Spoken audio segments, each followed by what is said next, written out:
Hello everyone. So let's begin 4.2 to serve with love. So before we start reading the chapter, I have made some notes, a flowchart to understand what exactly is there in this chapter, in this unit. Okay. So first of all, we have learned in the earlier chapter the different types of novels. So this particular one is it's an autobiographical novel. The narrator, Mr. Braithwaite, is an engineer.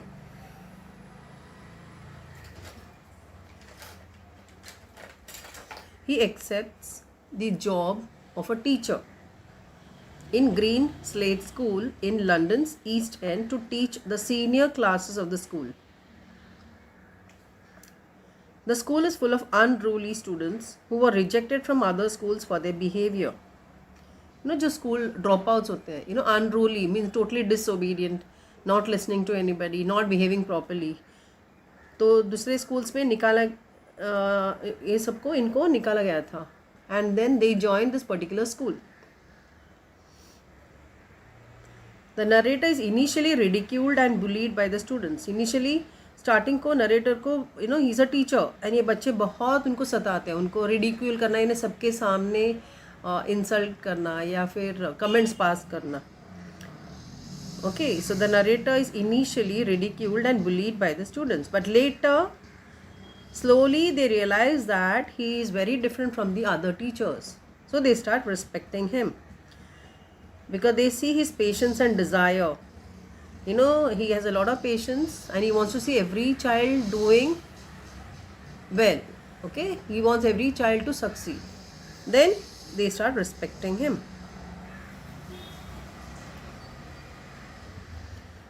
So I made it like a flow chart. Okay, the summary. It will be easier to understand the lesson then. The narrator, Ricky Braithwaite, tells us about the half-yearly report of the Students' Council. The students report to the faculty and other students about their studies. It is an important and formal occasion, and the narrator is anxious about the behavior of his class. So every class, they have to submit a report, a half-yearly report about all the subjects, about the children, all that. Okay, so every class, they have selected some children to talk about a particular subject. And every class ka representatives will do that work. So this chapter is all about students, the teacher-student relationship. Now this narrator is a class teacher of a particular class, so he is very anxious now.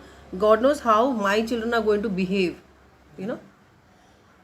and there are some rewards and all fixed.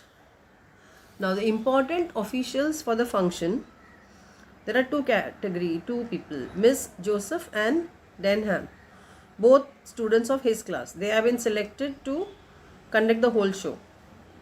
Now these children sit very confidently beside the headmaster, who is Mr. Florian, and they preside over the meeting. Now, he is very happy to see, the narrator is very happy to see that the children are so business-like. They are so courteous, very efficient while doing their job. He feels proud. He feels nice. Mr. Florian addresses the meeting. Thereafter, the chosen representatives of each class give a brief report of their progress in each subject. So, some children have been selected as representatives to talk on particular topics. Okay, about the teacher, about the subject and all, and the importance of that subject.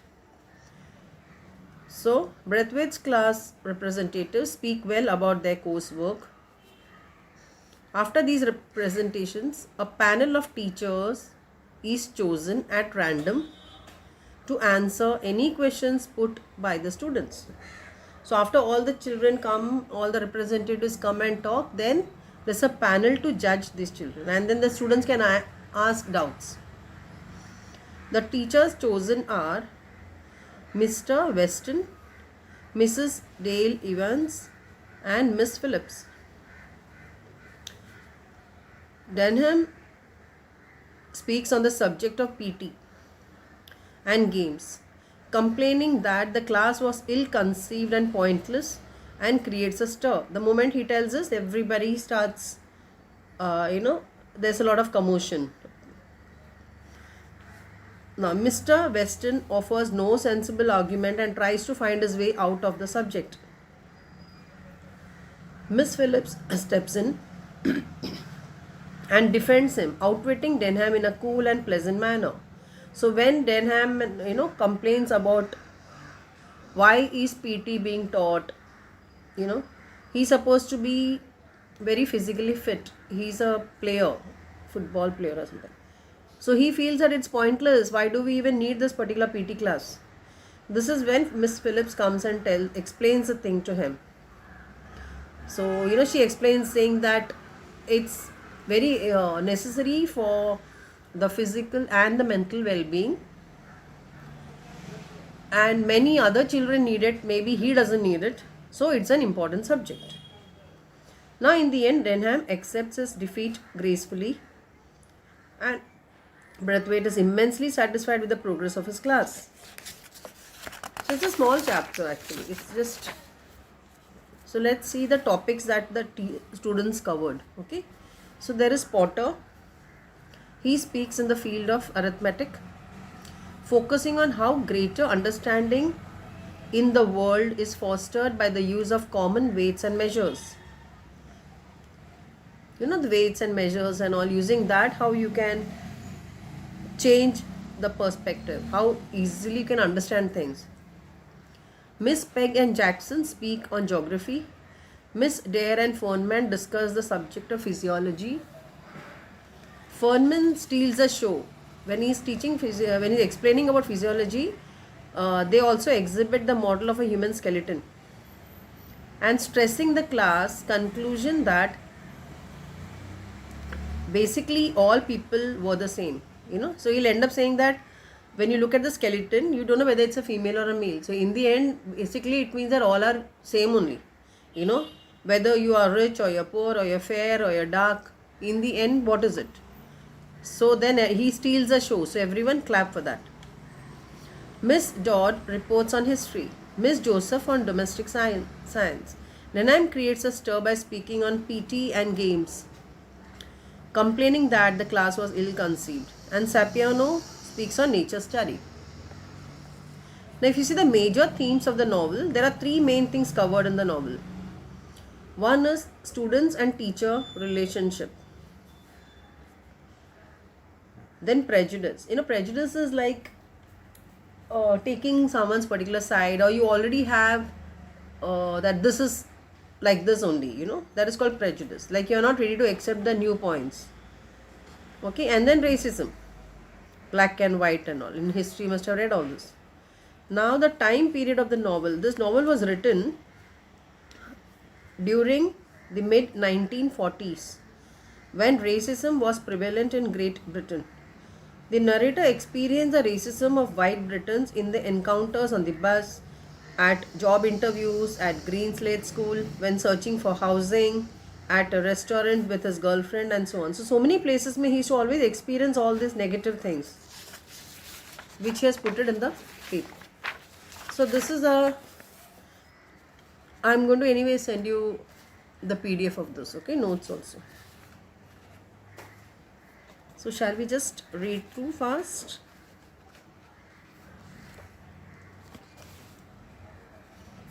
So 4.2, to serve with love. Eustace Edward Ricardo Braithwaite, 1912 to 2016. So he died recently. Known as E.R. Braithwaite, was a Guyanese-born British American novelist, writer, teacher, and a diplomat. Best known for his stories of social conditions and racial discrimination against black people.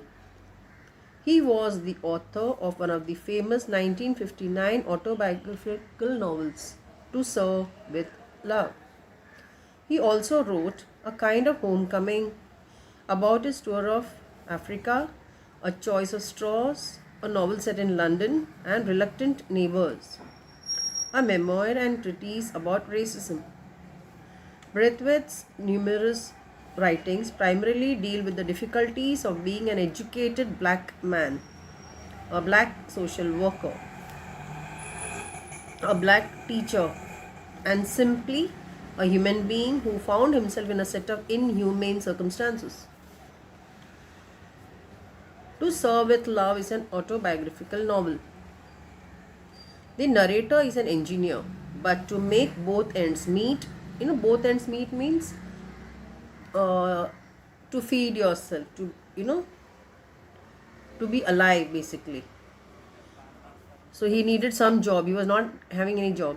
He accepts the job of a teacher in a rough London East End school. The school is full of troublemaker students who were rejected from other schools for their behavior. At the beginning, the narrator is ridiculed and bullied by the students. But later, his calm demeanor and desire to see them succeed gradually earn him their respect. So basically, you will have plot, structure, theme, setting, language, character, all the elements, You have to remember these elements and all. 4 marks from this chapter.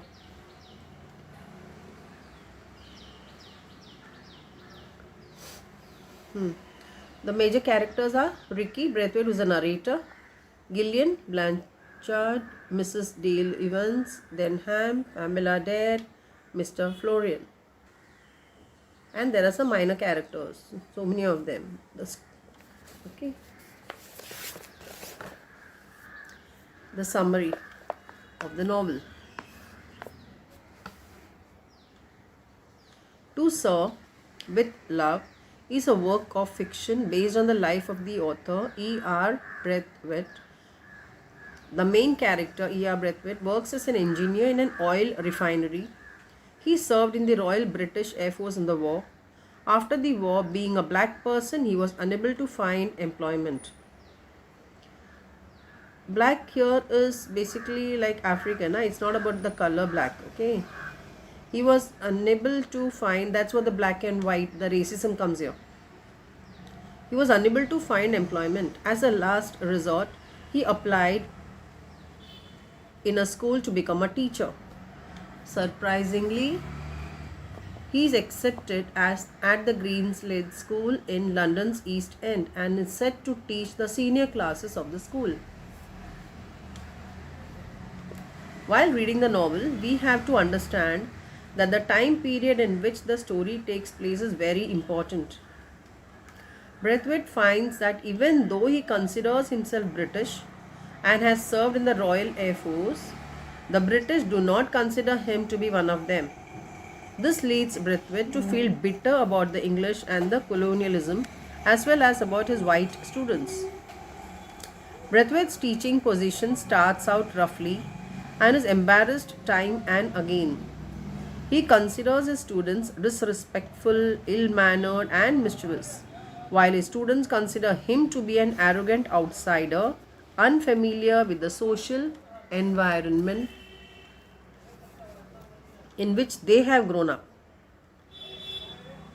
So there's a confusion. So the perspective, he thinks as a teacher, he thinks the children are disrespectful, they are ill-mannered, they are mischievous. At the same time, the children think that, oh, he is not familiar with the way we have grown up. That's why he's behaving like that. He's very arrogant, means very rude.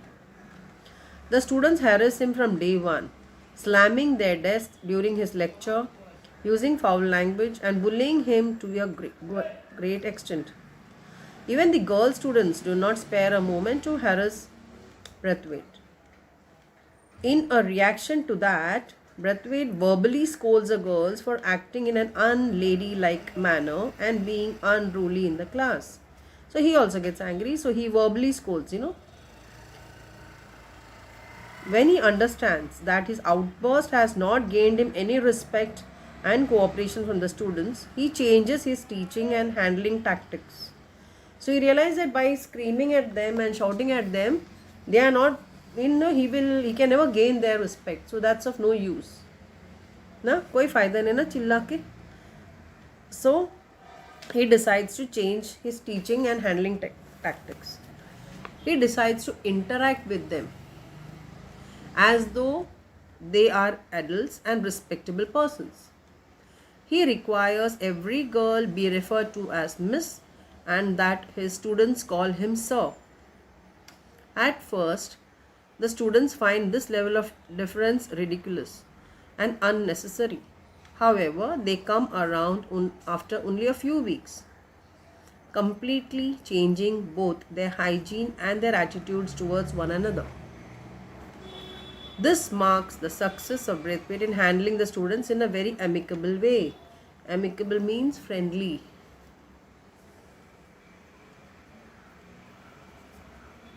To increase the class cultural exposure, he takes them on field trips and excursions to museums and theatres. To everyone's surprise, many of the students have never been.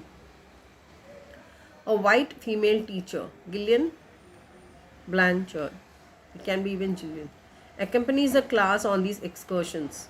This marks the beginning of a friendship between these two people. Okay, this one and the narrator.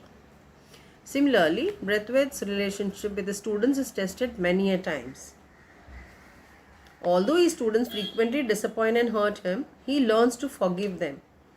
The students constantly surprise him with their maturity, empathy, and knowledge. Another facet of the story, which greatly affects its narrative, lies in the heavy history of colonialism, its dark consequences, mental and physical trauma that increases Braithwaite's hatred and wrath for British. He constantly feels the prejudicial effects of colonialism while living in England after World War II. And these negative experiences frequently shape his thoughts and actions. Braithwaite is surprised and shocked by the conditions in which these students live, and also the physical trauma of the war that can be seen throughout his teaching environment. So this is a relationship between teacher and students, how he's trying to understand the children and slowly how he changes them.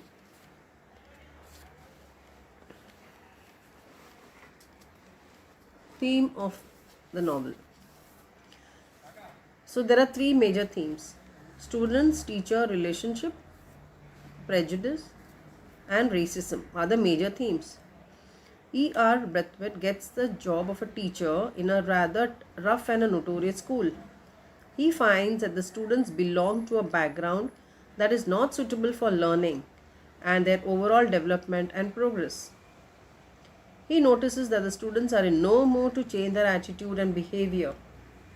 Braithwaite, with his novel and creative ideas, novel is like innovative, okay? Innovative techniques, new things, and understanding the student psychology, ultimately wins their hearts in no time. Students start liking him. Though he was bullied, harassed, mentally and physically tortured many times, he didn't lose his patience and continued implementing his novel ideas and techniques that helped him to bring a significant change in his students' lives. Apostrophe is put after S, there is a reason, okay, because it is plural word. If you put the apostrophe here, it means only one student. This is students' lives, all the students. The racism prevalent in Great Britain during the mid-1940s, the time period during which To Sir with Love takes place, is of primary significance in the novel. The narrator cites repeated incidents in which he experiences the racism of white Britons, including encounters on the bus, at job interviews, at Greenslade School, when searching for housing, at a restaurant with his girlfriend, and so on.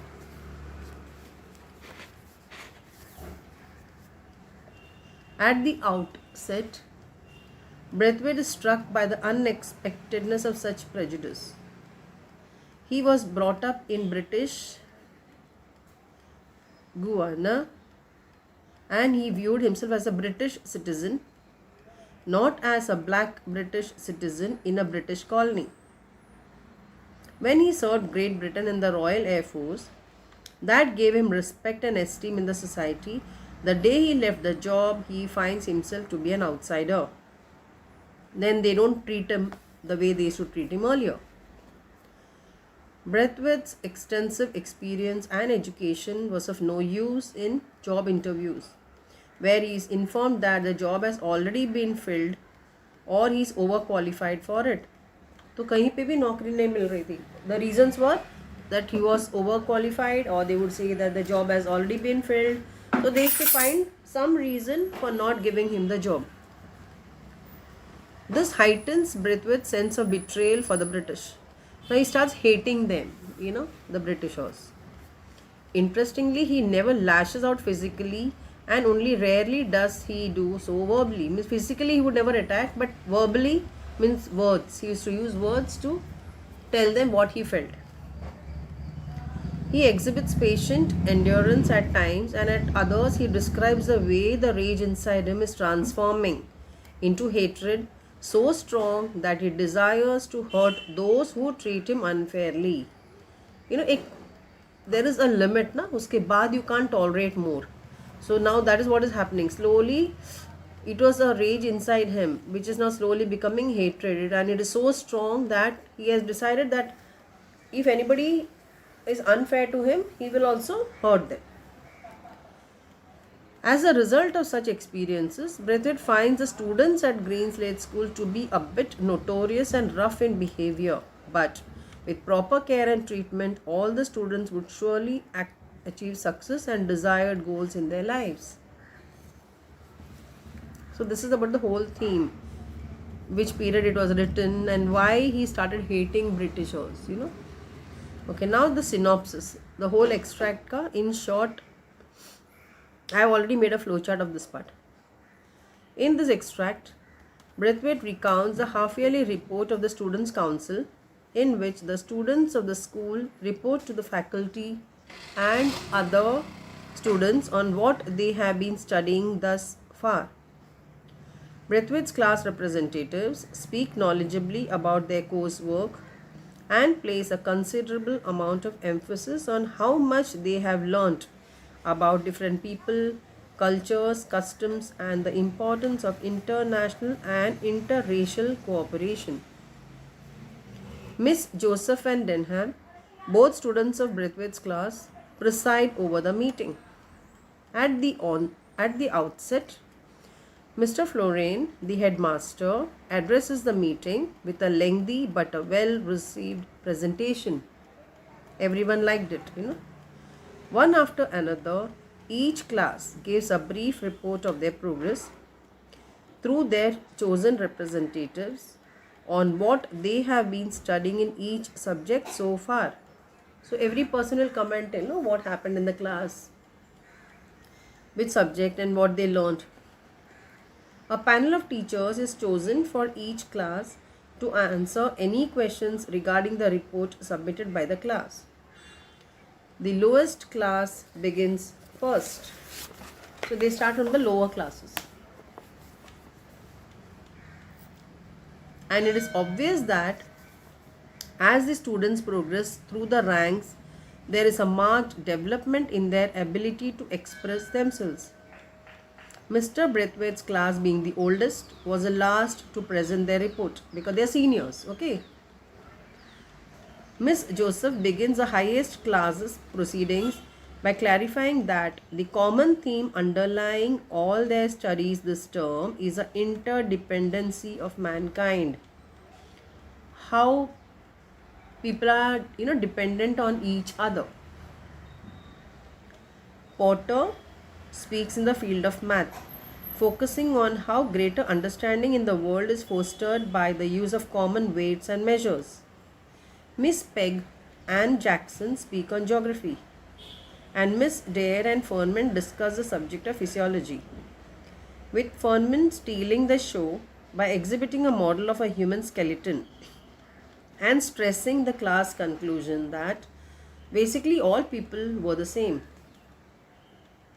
Miss Dodd reports on history, and Miss Joseph on domestic science. Denham creates a stir by speaking on the required subject of PT and games, complaining that the class was ill-conceived and pointless. Means it was pointless. There was no point in teaching PT and games. Mean not conceived well. It was not necessary at all. Mr. Weston, Mrs. Dale Evans, and Miss Phillips are chosen at random to answer students' questions arising from the senior presentations. When Denham pursues his inquiry on the necessity of requiring all students to take PT, Mr. Weston responds quite ridiculously, trying to bluster his way out of the subject and offering no coherent argument. He is not able to reply, give the justified that why it's not necessary, and he tries to go out of it. Unexpectedly, the quiet and hesitant Miss Phillips steps in and gives a sturdy defense of the practice, and Denham, knowing that he has been outwitted, has no choice but to respectfully cease his heated protest. Stop his protest. Braithwaite is immensely satisfied with the progress of the students of his class.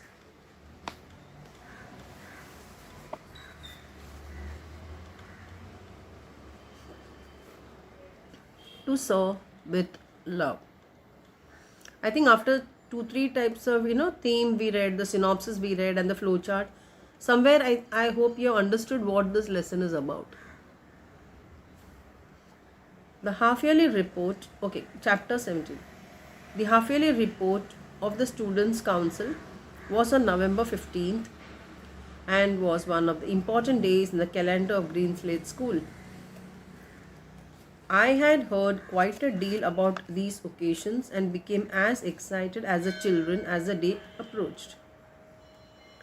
It was entirely their day, arranged, presented, and controlled by them.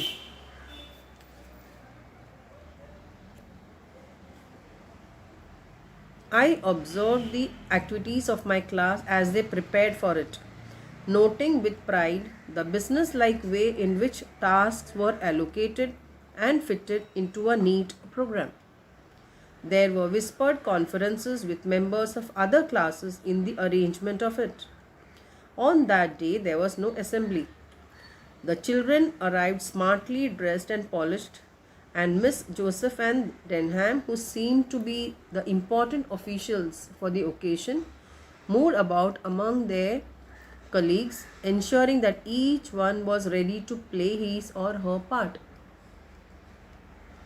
A bell was rung at 10 a.m. and everyone trooped into the auditorium to sit together in classes. Miss Joseph and Denham, the two most senior students, sat on the stage, one on each side of Mr. Florian, who, as soon as everyone was seated and silent, stood and addressed the school. He spoke at length, reiterating the aims and policy of the school and of the important contribution each child could make to the furtherance of those aims. He gave praise wherever it was indicated, but insisted that there was yet a great deal to be done by themselves towards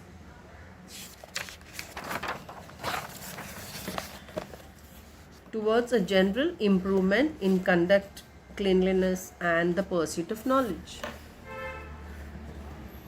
As I listened, I realized that this man was in no way remote from his school.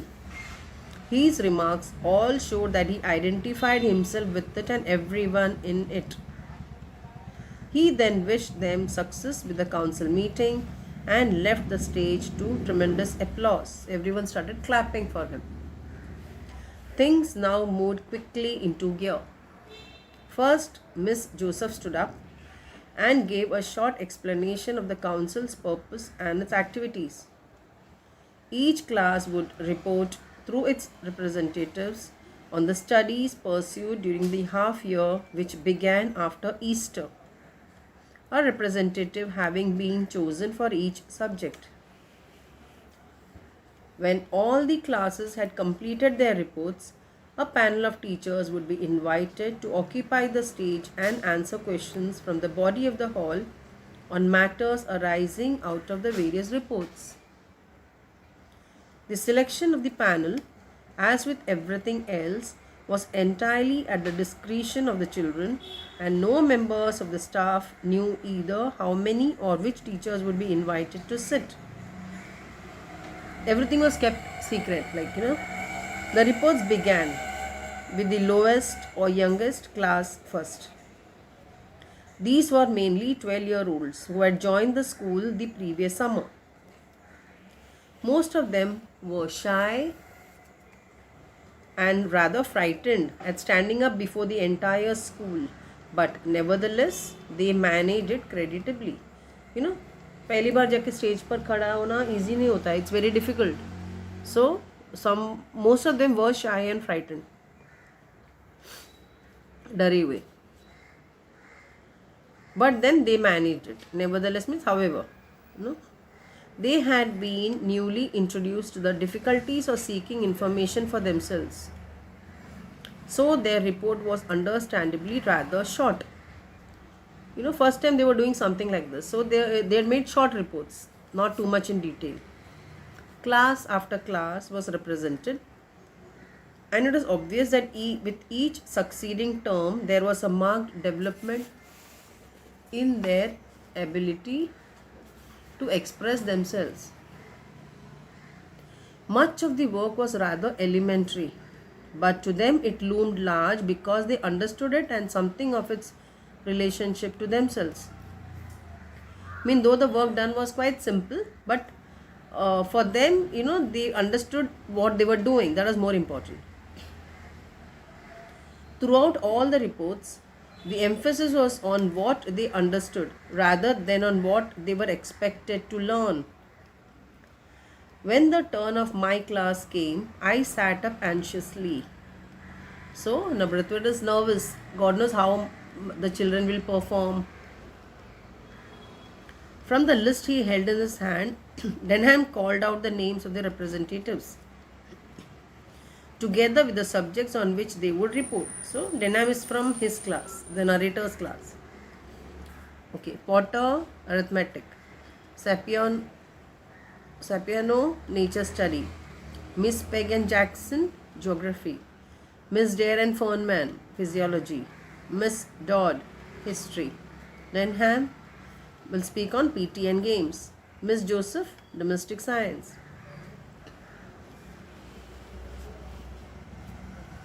I felt terribly pleased and proud to see the confident courtesy with which Denham used the term Miss in addressing each of the senior girls. So, there was some improvement seen in the children. I felt sure that this would in itself be something for the younger ones to aim at, a sort of badge of young adulthood. When they were told Miss so and so, so they felt nice. As their names were called out, they walked up to the stage and took their seats with commendable gravity. Miss Joseph then gave a short address. She said that their lessons had a particular bias towards the brotherhood of mankind, and that they had been learning through each subject how all mankind was interdependent in spite of geographical location and differences in color, races and creeds. So, she said that the lesson that they are learning had a particular bias. Racism was very much seen in those. So, somewhere all are interdependent. We all need each other. So, there shouldn't be any discrimination because of color, race and creed. Then she called on Potter. Potter went on to speak of the work they had done on weights and measures, and the relationship between kilogram and pound, the meter and the foot. He said that throughout the world, one or other of those two methods was either in use or understood, and that it was a symbol of the greater understanding which was being accomplished between peoples. Sapiano spoke of the study the class had made of pests, especially black rot on wheat, boll weevil on cotton, and the Colorado beetle on potatoes. He showed how many countries had pooled their knowledge and results of research on the behavior, breeding habits, and migration of these pests, and were gradually reducing the threat they represented to these important products. So, it is all about how the interdependency, different